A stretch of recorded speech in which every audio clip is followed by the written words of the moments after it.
तो है गाइस, तो आप लोग कैसे, आप लोगों के बीच फिर से एक नई वीडियो लेकर आ गए। हमारे पास मर्सिडीज बेंज आई है, इसके अंदर हमने एक स्टीयरिंग रैप कर रहे हैं, जो कि मैं दिखाता हूँ आप लोग के बीच। देख सकते हैं बिल्कुल ultimate OEM fitting, fit and finish 00 fitting इसके अंदर हमने इंस्टॉल कर रहे हैं गाइस। देख सकते हैं बिल्कुल एक्यूरेट हमारे उस्ताद जी जो है फिटिंग करने लग रहे हैं। देख सकते हैं बिल्कुल 00 फिटिंग हो रहा है मर्सिडीज बेंज के अंदर। शौकीन कार पे आई है, बिल्कुल 30 किलोमीटर दूर से गाड़ी है। हमारा यूट्यूब वीडियो देख कर गए चैनल से।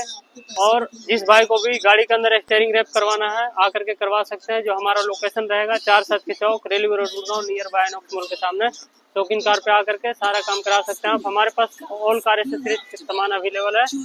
और हमारा वीडियो लगे अच्छा लगे तो लाइक करना, सब्सक्राइब करना और कमेंट में जरूर लिख के बताना गाइस। तो थैंक यू।